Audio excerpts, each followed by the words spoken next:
Hi and welcome back to by ഊസി. എൻ്റെ best ഫ്രണ്ടിന്റെ വെഡിങ് ആയിട്ട് ഞാൻ കുറച്ച് ഓട്ടത്തിലായിരുന്നു. അപ്പോൾ എനിക്ക് ഒരു പ്രൊമോഷണൽ വീഡിയോസ് എടുക്കാൻ പറ്റിക്കൊണ്ടിരിക്കുകയാണ് മീനമ്മ. അപ്പോൾ നമുക്കാണ് സ്റ്റോർ ടുഡേ ദി ഇൻഫിനിറ്റ്. എല്ലാവർക്കും നമസ്കാരം. ദിയ കൃഷ്ണ എയറിലാണ്. ദിയ കൃഷ്ണ മാത്രമല്ല, അൻസിക എയറിലാണ്, അഹാന എയറിലാണ്. ഇനി ഇഷാനിയും കൃഷ്ണകുമാരായിട്ട് തന്നെ സിന്ധു ചേച്ചി മാത്രമേ എയറിലാവാൻ ബാക്കിയുള്ളൂ.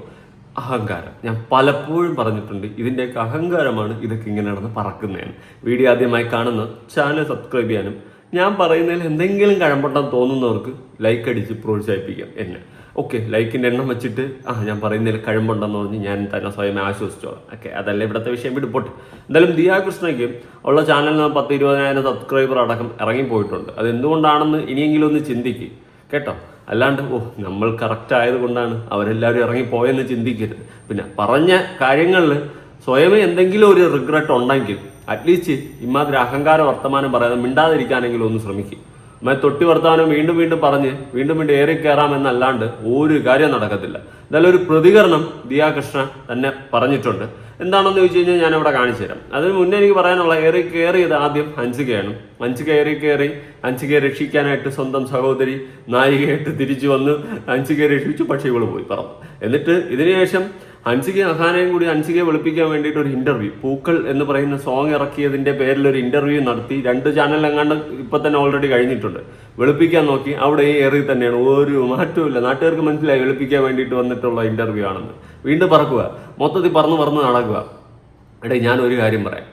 നമ്മൾ ഏറെ കയറിയാലും നമുക്ക് തെറ്റ് പറ്റിയെന്ന് ഉറപ്പുണ്ടെങ്കിൽ നമ്മളത് സോറി പറഞ്ഞ, അല്ലെങ്കിൽ പറ്റിപ്പോയെന്നെങ്കിലും അറ്റ്ലീസ്റ്റ് പറയാനൊരു ക്വാളിറ്റി കാണിച്ചു കഴിഞ്ഞാൽ പിന്നെ ആൾക്കാരൊന്നും പറയത്തില്ല.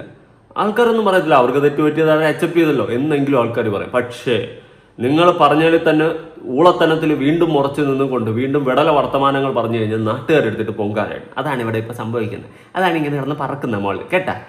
മോള് പറന്ന് പറക്കട്ടെ. ഇതിൻ്റെ ഇടയ്ക്ക് ദിയ കൃഷ്ണയാണെങ്കിൽ ഒരു ഇതിട്ട് Q&A സെക്ഷൻ എൻ്റെ ഇൻസ്റ്റയിൽ അതിലൊരുത്തരൊരു ചോദ്യം ചോദിച്ചു. അതിന് കൊടുത്തിട്ടുള്ള മറുപടി ഞാനൊന്ന് കൊടുക്കാം.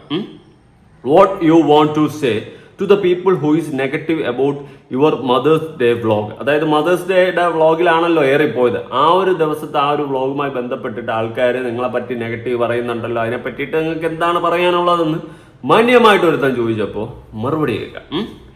Some days I do charities like that for my fellow YouTubers. അതായത് ഇവർ നമുക്ക് വേണ്ടി ചാരിറ്റി ചെയ്യുന്നു എന്നാണ് പറയുന്നത്. തൊട്ടി പരിപാടി കാണിച്ച്, തൊട്ടി സ്വഭാവം കാണിച്ച് വീണ്ടും പറയാണ്, ഞാൻ ചില യൂട്യൂബേഴ്സിന് വേണ്ടിയിട്ട് ഞാനിങ്ങനെ ചാരിറ്റി പരിപാടി ചെയ്യാറുണ്ടെന്ന്. അതായത് ഇവരെ വെച്ചിട്ട് നമ്മൾ കണ്ടന്റ് ഉണ്ടാക്കി, വ്യൂ ഉണ്ടാക്കി, റീച്ച് ഉണ്ടാക്കി, അത് പൈസയാക്കി ഡോളറായി അതിനെ ഇന്ത്യൻ റുപ്പിയിലോട്ട് കൺവേർട്ട് ചെയ്ത് അക്കൗണ്ടിൽ വരുത്തുന്നതിനെ പറ്റിയിട്ടാണ് ഇവർ പറയുന്നത്. കാര്യം പിടിയിട്ടല്ല, അത് മറ്റേ ഒരു വലിയ മാസ് അവർ സംഭവം നമ്മൾ യൂട്യൂബേഴ്സിന് വേണ്ടി ചാരിറ്റി പരിപാടി ചെയ്യുന്ന പോലെയാണ് നമ്മളിങ്ങനെ ഇട്ട് കൊടുക്കുന്ന ആ ഒരു സെറ്റപ്പ്.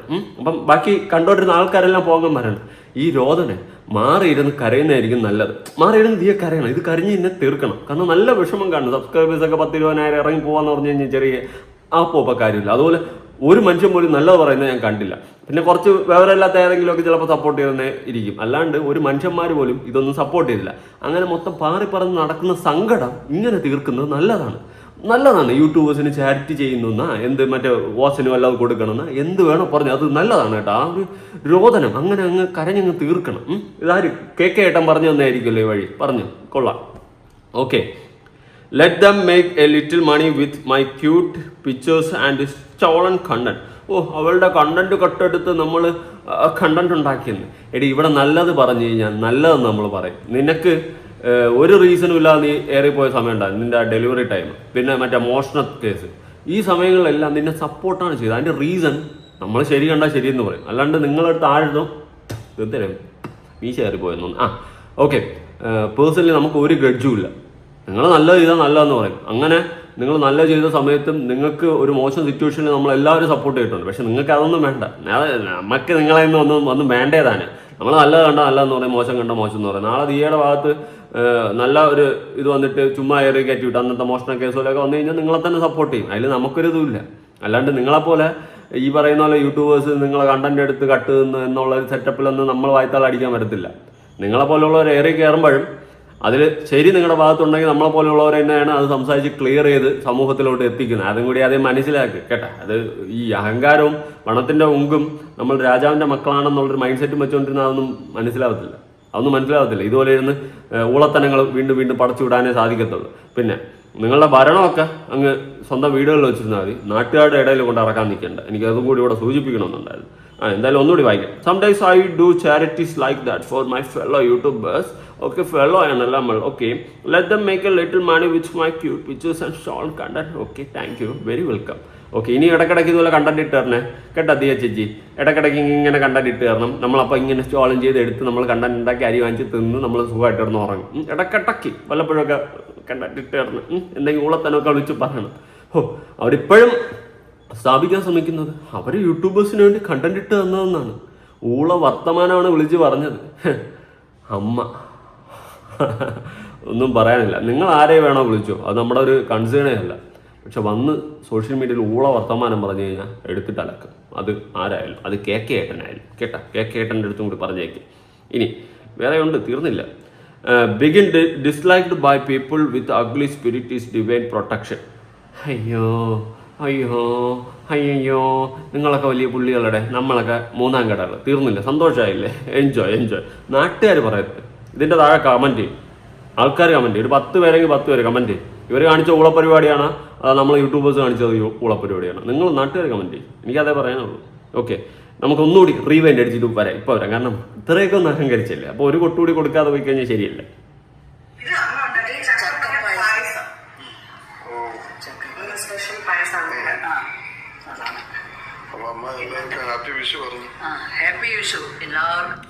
ഇത് ആരെന്ന് കണ്ടല്ലോ, പേളിമാണിയാണ്. അപ്പോൾ പേളിമാണി ഒരു വ്ളോഗ് കാര്യങ്ങൾ ഞാൻ ഇടയ്ക്കിടയ്ക്ക് എനിക്ക് ഇഷ്ടപ്പെടാത്ത വീഡിയോസൊക്കെ ഉണ്ട്. പക്ഷെ അവരുടെ ഭർത്താവിൻ്റെ അമ്മയായാലും ബാക്കിയുള്ളവരായാലും ഒരു ഇത് പെരുമാറുന്ന രീതി, ആ ഒരു കെയർ ചെയ്യുന്ന രീതി, അതൊക്കെ നോക്കി കണ്ടുപഠിക്കുക കേട്ടോ. ധീരെ അടുത്താണ് എനിക്ക് പറയാനുള്ളത്. ഇടയ്ക്കൊന്ന് കണ്ടുപിടിക്കുന്നത് നല്ലതായിരിക്കും.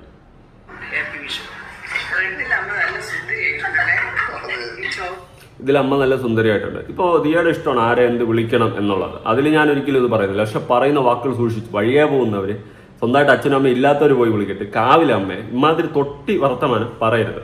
പേളിമാണി ഡീൽ ചെയ്യുന്നുണ്ടോ? അറ്റ്ലീസ്റ്റ് നിങ്ങൾക്ക് അങ്ങനെ വിളിക്കാൻ താല്പര്യമില്ലെങ്കിൽ നിങ്ങൾ വേണ്ട, തള്ളണ്ട. കാരണം മീനമ്മാന്ന് ഒരു സമയത്ത് വിളിച്ചുകൊണ്ടിരിക്കുകയും പിന്നെ വന്നിട്ട് ഇപ്പം വന്നിട്ട് മറ്റേ കുണച്ചവർത്താനാണ് പറഞ്ഞത്. അതുകൊണ്ട് വലിയ തള്ളലൊന്നും തള്ളണ്ട. എന്തായാലും ഈ വ്ളോഗേഴ്സിൻ്റെ ഇടയിൽ ഞാൻ പറഞ്ഞില്ലേ, ഫാമിലി വ്ളോഗേഴ്സിന് എനിക്ക് വലിയ താല്പര്യമൊന്നുമില്ല. വീട്ടിലെ തുപ്പം തൂന്നതും കാര്യങ്ങളെടുത്ത് നാട്ടിലെ കാണിച്ച് പൈസ ഉണ്ടാക്കുന്നത്. ഓക്കെ, അതെന്തോ വോട്ടവർ അവരുടെ പേഴ്സണൽ കാര്യം എന്തെങ്കിലും വേണമെങ്കിൽ പറഞ്ഞു വിടാം. പക്ഷെ അതിൽ ഊളത്തനങ്ങൾ കാണിക്കില്ല. അങ്ങനെ നോക്കുന്ന സമയത്ത് പേളിമാണിയൊക്കെ എന്ത് ഡീസൻ്റ് ആയിട്ടാണ് വീഡിയോ ചെയ്യുന്നത്. അവരവരെ വ്ളോഗ് കണ്ടില്ല, അവർ അമ്മയൊക്കെ അവർ ടേക്ക് കെയർ ചെയ്യുന്ന രീതി ഒന്ന് നോക്കി കണ്ടുപഠിക്കുക. ഇത് ദിയയ്ക്ക് വേണ്ടിയിട്ട് ഞാൻ ചെയ്തേനെ.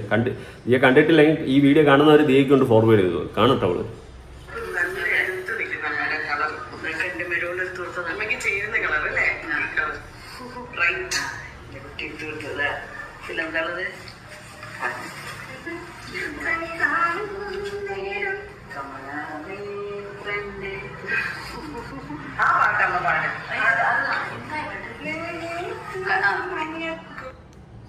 കണ്ടല്ലോ, ഇതൊക്കെയാണ് ഭർത്താവിൻ്റെ അമ്മയാവാം, അമ്മയാവാം, ആരായാലും അവർ ടേക്ക് കെയർ ചെയ്യുന്നുണ്ടോ? ഭർത്താവിൻ്റെ അമ്മയാണ്, ഓക്കെ, അവർ ടേക്ക് കെയർ ചെയ്യുന്നുണ്ടോ? അതാണ് ക്വാളിറ്റി. കേട്ടോ, കണ്ടുപഠിക്കുക. കുറേ പൈസ ഉണ്ടായിരുന്നിട്ട് മാത്രം എല്ലാം ആയെന്ന് വിചാരിക്കില്ല. വിവരവും ബോധവും വേണം. അതെനിക്ക് എന്തായാലും തോന്നുന്നില്ല നിങ്ങൾക്ക് അവിടെ ഉള്ള ഒരെണ്ണത്തിന് എനിക്ക് കിട്ടിയിട്ടുണ്ടെന്ന്. സത്യം, ഈ പൈസ മാത്രമുണ്ട്, അല്ലാതെ അഹങ്കാരമുണ്ട്, നമ്മൾ എന്തോ വലിയ സംഭവമാണെന്നുള്ള ചിന്തയുണ്ട്. അല്ലാണ്ട് വിവരം, ബോധം, സാമാന്യ മനുഷ്യന്മാരോട് എങ്ങനെ പെരുമാറണം എന്നുള്ളൊരു സാധനമേ ഇല്ല. അവിടെ ഒരു വാഴ പോലെയാണ് അശ്വിൻ നടക്കുന്നത്, തൂക്കിയിട്ടുകൊണ്ട് നടക്കുന്നത്. സത്യോടാ, നീ എന്താടാ ഇങ്ങനെയായത്? എനിക്കറിയാൻ പാടില്ലാത്തതുകൊണ്ട് ഞാൻ ചോദിക്കുക. എന്തായാലും മറ്റേ പഴയ ഡയലോഗിലോട്ട് ഒന്നുകൂടി പോയിട്ട് വരാം. പിന്നെ കുറെ പേര് അഫ്കോഴ്സ് ഞാൻ സ്ഥിരം അശ്വിന്റെ ഫാമിലിയുള്ള വ്ളോഗ് എടുക്കുമ്പോൾ അതിന്റെ അടിയിൽ വന്ന് ചോദിക്കുന്ന ഒരു ചോദ്യം, എന്താ അശ്വിന്റെ അമ്മ എന്ന് പറയുന്നത്? അമ്മ എന്ന് വിളിക്കും. പിന്നെ അശ്വിന്റെ അച്ഛ എന്ന് പറയണോ? നിങ്ങൾ എല്ലാവരും മനസ്സിലാക്കാൻ കാര്യം, നിങ്ങൾ എത്രത്തോളം പേരാണ് നിങ്ങളുടെ ഹസ്ബൻഡിന്റെ അമ്മേനെ അമ്മ എന്ന് വിളിക്കുന്നതോ മമ്മി എന്ന് വിളിക്കുന്നതോ ആന്റി എന്ന് വിളിക്കുന്നത്, അതൊന്നും എനിക്കറിയില്ല. എല്ലാവർക്കും അവരവരുടെ ഇഷ്ടങ്ങളാണ്. ഞാൻ അശ്വിന്റെ അമ്മ അല്ലെങ്കിൽ ആന്റി എന്ന് വിളിക്കുന്നത് ആന്റിക്ക് ഒരു കുഴപ്പമില്ല. She is so happy that ഞാൻ അങ്ങനെ വിളിക്കും. അശ്വിന്റെ അമ്മ എന്നല്ലല്ലോ കൊച്ചെ നീ വിളിച്ചോണ്ടിരുന്ന. മീനമ്മ എന്നല്ലേ? പിന്നെ എന്ത് പെട്ടെന്ന് അശ്വിന്റെ അമ്മ എന്നായത്? കഷ്ടം. പരമ കഷ്ടം, ഉച്ച. എനിക്ക് അമ്മ എന്ന് വിളിക്കാൻ മരുതക്കുഴി വീട്ടിൽ ഒരാളിരിപ്പുണ്ട്. പുള്ളിക്കാരിയുടെ പേരാണ് സിന്ധു കൃഷ്ണകുമാർ. ആ പുള്ളിക്കാരിനെ അല്ലാതെ എനിക്ക് വഴി നിൽക്കുന്ന എല്ലാവരെയും അമ്മയെ അച്ഛന്നൊന്നും എനിക്ക് വിളിക്കാൻ പറ്റില്ല. കൃഷ്ണകുമാറാണ്, എന്റെ അമ്മ സിന്ധു കൃഷ്ണയാണ്. വഴിയിൽ നിൽക്കുന്ന എല്ലാവരും വഴിയിലെ പൂങ്കാറ്റ് കൊണ്ട് പാട്ട് പഠിപ്പിക്കരുത്. വേണ്ട, ഇടയ്ക്ക് കുറേ പേര് പറഞ്ഞു പാട്ടൊന്നും പാടല്ലെന്ന്. ഒന്നും പറയാനില്ല. ഇത് ചില ആൾക്കാർ ഇങ്ങനെയാണ്. നമ്മളെന്തോ ഒരു സംഭവമാണ്, അഹങ്കാരത്തിൻ്റെ മുൾമുനയിൽ നിൽക്കുന്ന ആൾക്കാർ. അവരൊക്കെ ഇങ്ങനെയാണ്. ഒരു സമയത്ത് മീനമ്മ എന്ന അശ്വിൻ്റെ അമ്മയെ വിളിക്കുക, എന്നാൽ ഇപ്പം വന്നിട്ട് അശ്വിൻ്റെ അമ്മ വഴി കിടക്കണ ആരോ. ഒന്നും പറയാനില്ല. അപ്പൊ അശ്വിൻ ഒരിക്കലും വന്ന് എന്റെ അമ്മയെ കണ്ടിട്ട് അമ്മേ അല്ല എന്റെ അച്ഛനെ കണ്ട അച്ഛാ എന്ന് വിളിക്കത്തില്ല. അങ്ങനെ വിളിച്ചാൽ ഞാനും ചോദിക്കുന്നത് എനിക്ക് ഭ്രാന്താണോന്ന് ഞാൻ ചോദിക്കത്തുള്ളൂ. അയാൾ അങ്ങനെ വിളിക്കത്തില്ല, കാരണം തോന്നിയിട്ടില്ല. അയാൾ എന്റെ അച്ഛനെ വിളിക്കുന്ന അങ്കിളെന്നും അമ്മയെ വിളിക്കുന്ന ആന്റിന്നും. പക്ഷെ അത് ഇന്നേ വരെ ആരും കണ്ടിട്ടില്ല, ചോദിച്ചിട്ടില്ല. അതെന്താന്ന് എനിക്ക് അറിയത്തില്ല. ഇനി അവനെയും കൂടി കുത്തിത്തിരിപ്പ് ഉണ്ടാക്കി ഇളക്കി വിട്ടുവിടും. ഇനി അവൻ്റെ അതും ചോദിക്കണില്ല. നീ ഇപ്പം വിളിക്കാത്തതൊന്നും അല്ല നമ്മുടെ പ്രശ്നം. നീ എന്താന്ന് വെച്ചാൽ വിളിച്ചോ, പക്ഷെ തൊട്ടി വർത്തമാനമൊന്നും പറയുന്നില്ലേ. അതിനെയാണ് നമ്മൾ ചോദ്യം ചെയ്തത്. എന്നിട്ട് നീ പറയുന്ന യൂട്യൂബേഴ്സിന് നമ്മൾ ഇട്ടുകൊടുത്തെന്ന്, ഏത് കണ്ടന്റ് ഇട്ടുകൊടുത്തെന്ന്. നാണമില്ലേ ഇങ്ങനെ വന്നിരുന്നു മെഴുകാൻ? അറ്റ്ലീസ്റ്റ് ആ പറഞ്ഞ സ്റ്റേറ്റ്മെന്റ് റോങ് ആണെന്നുള്ള കാര്യങ്ങൾ അക്സെപ്റ്റ് ചെയ്യാൻ പഠിക്കും. അല്ലാണ്ട് ഇതൊന്നും ഗുണം പിടിക്കത്തില്ല.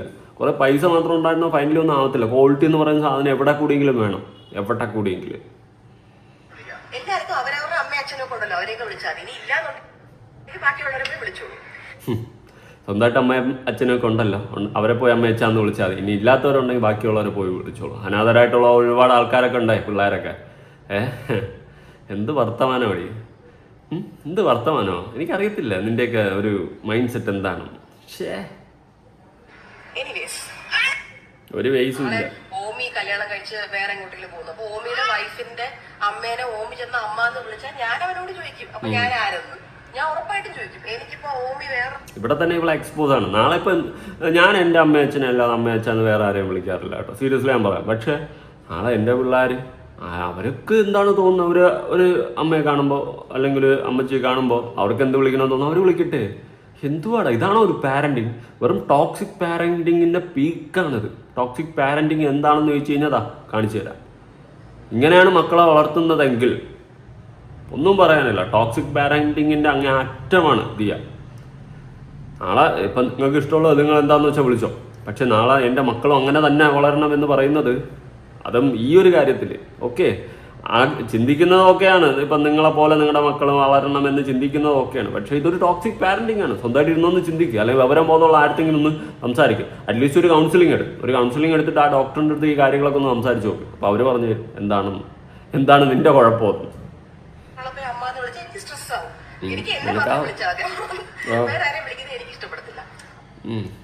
അതേപോലെ തന്നെ അശ്വിന്റെ അമ്മയ്ക്കായാലും എന്റെ അമ്മയ്ക്കായാലും എല്ലാവർക്കും അവരവരുടെ പിള്ളേർ അമ്മ എന്ന് വിളിക്കുന്നതായിരിക്കത്തില്ല ഇഷ്ടം. എല്ലാരും കൂടെ വന്നിട്ട് അമ്മയെന്ന് വിളിക്കാൻ കാവിലെ അമ്മയൊന്നും അല്ലല്ലോ. കാവിലെ അമ്മ, കാവിലെ ഭഗവതി. ഒന്നും പറയാനില്ല. നിങ്ങളതിനെ പറയാം, ഇതൊക്കെ എന്തുവാണ്.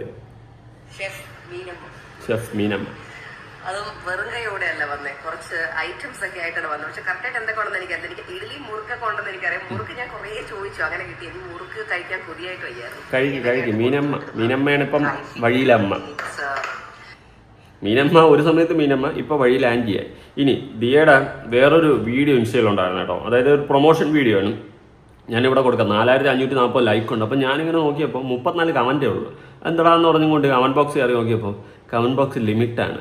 ഇവളുടെ ഒരു ഐറ്റം പോലും വാങ്ങരുത്, അഹങ്കാരി എന്ന് പറഞ്ഞ് ഒരു കമൻ്റ് ഉണ്ട്. പിന്നെ ഒരു തെറിയ, ഇങ്ങനെ 2 കമൻറ്റ്. ബാക്കിയെല്ലാം പ്രൈസ്, ലവ് ചിഹ്നം, ഇങ്ങനെ ഒരു 34 കമൻറ്റ് അതിൻ്റെ അകത്തുള്ളൂ. കാരണം കമൻറ്റ് ബോക്സ് ഓഫാണ്. എന്തുകൊണ്ട്? ഹെയറിലാണെന്ന് അറിയാം. അതുകൊണ്ട് കമൻറ്റ് ബോക്സ് ഓഫ് ചെയ്തങ്ങ് ഇട്ടേക്കുക. കാരണം നാട്ടുകാരൊന്ന് പൂരത്തെറി വിളിക്കണ്ടല്ലോ എന്ന് ചിന്തിക്കുന്നത് കൊണ്ടാണ് കമൻറ്റ് ബോക്സ് ഓഫ് ചെയ്തിട്ടുള്ളത്. എന്തായാലും പ്രോഡക്റ്റ് ഒക്കെ വിൽക്കുന്നത് നല്ലതാണ്. അഹങ്കാരം നല്ലതല്ല ദിയ, നല്ലതല്ല. അറ്റ്ലീസ്റ്റ് പറ്റിയത് തെറ്റാണെന്നെങ്കിൽ അക്സെപ്റ്റ് ചെയ്തിരുന്നു, നിന്നെ ജനങ്ങൾ ഏറ്റെടുത്താണ്. പക്ഷെ നീ വീണ്ടും കുണച്ച വർത്താനാണ് പറഞ്ഞുകൊണ്ടിരിക്കുന്നത്. അത് അത്രേ ഉള്ളൂ. ഞാൻ ഒരു വീഡിയോ കൂടി കൊടുക്കാം. വിവാഹത്തിന് മുൻപ് മീനമ്മ സ്വന്തം അമ്മയെ അല്ലാതെ വല്ലവരുടെ അമ്മയെ എന്ന് വിളിക്കാൻ പറ്റില്ല. ആക്കിക്കൊണ്ടിരിക്കുകയാണ് മീനമ്മ. അപ്പോൾ നമുക്കാണ് സ്റ്റോർ ടുഡേ ദി ഇൻഫേമസ് തൈര് സാദം വത്തക്കുളം ആക്കിക്കൊണ്ടിരിക്കുകയാണ് മീനമ്മ. അപ്പോൾ നമുക്ക് തൈര് സാദം വത്തക്കുളം ആക്കുന്നു. ആന്റിക്ക് ഇഷ്ടപ്പെട്ട ഇവിടുത്തെ ഫുഡ്? കല്യാണത്തിന് മുന്നേ മീനമ്മ മീനമ്മ മീനമ്മ. കല്യാണത്തിന് ശേഷം ആൻറ്റി അങ്കിൾ. ഓക്കെ, നിന്റെ ഇഷ്ടം എന്ത് വിളിക്കണമെന്ന്. പക്ഷെ നിലപാടില്ലായ്മ. ഇത് എന്താ, അശ്വിനെ കെട്ടാൻ വേണ്ടിയിട്ട് നീ മീനമ്മ എന്ന് വിളിച്ച് സ്നേഹം പിടിച്ചു വാങ്ങിയതാണോ? അറിയില്ല. ഞാൻ എപ്പോഴും ചിന്തിക്കുന്നത് ആ അമ്മയുടെ അവസ്ഥ. ഈ ഒരു വിഷയം കാണുമ്പോഴും വഴിയിൽ പോകുന്നവരെ എനിക്ക് അമ്മയെന്ന് വിളിക്കാൻ പറ്റില്ല എന്നൊരു സ്റ്റേറ്റ്മെൻറ്റ് നീ അശ്വിൻ്റെ അമ്മയെ വെച്ച് പറയുന്ന സമയത്തും ആ അമ്മയുടെ അവസ്ഥയാണ് ഞാൻ ആലോചിക്കുന്നത്. അതായത് മീനമ്മ എന്ന് പറയുന്ന അശ്വിൻ്റെ അമ്മയുടെ അവസ്ഥ, ഇതെല്ലാം കേൾക്കുന്ന അവരുടെ അവസ്ഥ. ഒന്നും പറയാനില്ല. ഞാനൊന്നും പറയില്ല. അവരെ കൂടുതൽ വിഷമത്തിലോട്ടാക്കാനുള്ള വാക്കുകൾ മാത്രമേ എനിക്ക് അവിടെ പറയാൻ പറ്റത്തുള്ളൂ. അങ്കിൾ ആൻറ്റിയായി കുഴപ്പമില്ല, അതിൻ്റെ ഇഷ്ടമാണ്. പക്ഷേ അവരുടെ ഒരു മാനസിക അവസ്ഥ ഒന്ന് ചിന്തിക്കാം. നീ ആദ്യമേ അങ്കിൾ ആൻറ്റി എന്ന് വിളിച്ച് പെരുമാറുന്നത് ഓക്കെ. ആദ്യം മീനമ്മ പിന്നെ മീനച്ചാറായി മാറി അവസ്ഥ. ഇനി ഒരു പബ്ലിക് അവന്മാരെ ചർച്ച കാണാം. അതായത് ഫൺ സ്റ്റാറിൽ വന്നിട്ടുള്ള അജിൻ്റെയും രണ്ടുപേരുടെ ചർച്ചയുണ്ട്, അത് ഞാൻ ഒന്ന് കൊടുക്കാം. വഴി കൂടെ പോകുന്നവരെ എനിക്ക് അമ്മ എന്ന് വിളിക്കാൻ പറ്റത്തില്ല. പിന്നെ കാവിലെ അമ്മയൊന്നും അല്ലല്ലോ. അപ്പൊ ദിയാകൃഷ്ണ കെട്ടിയോന്റെ അമ്മ വഴി കൂടെ പോകുന്ന ആളെന്നാണോ പറയുന്നത്? എനിക്ക് തോന്നുന്നു ഇവരുടെ ഒരു ഫാമിലി വിചിത്രമായ ചില സ്റ്റേറ്റ്മെന്റ് ഇടയ്ക്ക് പറയാം. അതുള്ളത് ഇവരുടെ ഫാമിലി ഇടയ്ക്കിടയ്ക്ക് വിചിത്രമായ സ്റ്റേറ്റ്മെന്റുകൾ ഇങ്ങനെ ഉന്നയിച്ചുകൊണ്ടിരിക്കും. വിചിത്രമായ കാര്യങ്ങളാണ് ഇവരുടെ ഫാമിലി എപ്പോഴും നടക്കുന്നത്. പബ്ലിക്കായിട്ട് ഇവർക്ക് വിളിച്ച് പറയാമെങ്കിൽ പബ്ലിക്കായിട്ട് നമുക്ക് റിയാക്ട് ചെയ്യാന്നുള്ളതാണ്. അതത്രേ ഉള്ളൂ. പബ്ലിക്കായിട്ട് വിളിച്ച് പറയും, പബ്ലിക്കായിട്ട് നമ്മൾ റിയാക്ട് ചെയ്യും. അതിന് വന്നിട്ട് നമുക്ക് കണ്ടന്റ് ഇട്ട് എന്ന് നമ്മൾ പൈസ ഉണ്ടായിക്കോന്ന് പറയുന്നതിൽ കാര്യമില്ല. അത് ഈ വീണെടുത്ത് ഉരുള പൊട്ടിക്കരയുക, ഒരു അച്ഛൻ്റെ രോദനം എന്നൊക്കെ പറയുന്നതുള്ളൂ. കരച്ചിൽ വരുമ്പോൾ കരയുന്നതാ. പക്ഷേ ഈ വകതിരിവ് വേണം നമ്മൾ എന്തൊക്കെ പറയാന്നുള്ളത്. ഈ പൊട്ടക്കണ്ണാറ്റിലെ തവള കിടന്ന് കരയുന്നത് കേട്ടിട്ടില്ലേ? അതുപോലത്തെ അവസ്ഥയാണ് എനിക്കിപ്പോൾ ദിയാകൃഷ്ണയിൽ നിന്നും മനസ്സിലാക്കാൻ സാധിച്ചിട്ടുള്ളത്. വെറുതെ കിടന്ന് മോങ്ങുക, അവിടെ കിടന്ന് മോങ്ങട്ട്. ഇനി അല്ലാണ്ട് വേറെ വഴിയില്ല. കാരണം ആകെ മൊത്തം എയറിലായി ഓൾറെഡി. ആൾക്കാരെല്ലാം ഒരു വിലയും കൊടുക്കാതെ ഇട്ടിട്ടുണ്ട്. ഇവർക്ക് ഓൾറെഡി ഒരു പേരുണ്ട്, എന്താ ഈ പറയുന്ന അഹങ്കാരം നിറഞ്ഞൊരു കുടുംബം. അത് വീണ്ടും അവർ തെളിയിക്കുകയാണ് ഓരോ ദിവസത്തിലൂടെ എന്നാണ് ഞാൻ മനസ്സിലാക്കുന്നത്. ഓക്കെ, എന്തായാലും നിങ്ങളുടെ അഭിപ്രായങ്ങളും കാര്യങ്ങളൊക്കെ താഴെ കമൻറ്റ് ചെയ്യും. ഇതിപ്പോൾ കുറേ പേര് പറയും, അവരെന്തോടെ അത്ര വലിയ തെറ്റൊന്നും ചെയ്തില്ല. ഞാൻ കണ്ട് കമൻസ്, അതുകൊണ്ട് പറഞ്ഞതാണ്. അമ്മ എന്ന വാക്കിൻ്റെ അർത്ഥവും അമ്മ എന്ന ഒരു ഇത് നമ്മൾ കൊടുക്കുന്ന ഒരു വില, അത് മനസ്സിലാക്കിയവരൊന്നും ഇങ്ങനെ പറയത്തില്ല കേട്ടോ. വഴിയിൽ കൂടി പോകുന്നവർ സ്വന്തം നീ വിളിക്കണ്ട, അത് നിൻ്റെ ഇഷ്ടമാണ്. പക്ഷേ തൊട്ടി വർത്തമാനം, കൂടുതലൊന്നും പണയാനില്ല. ബൈ.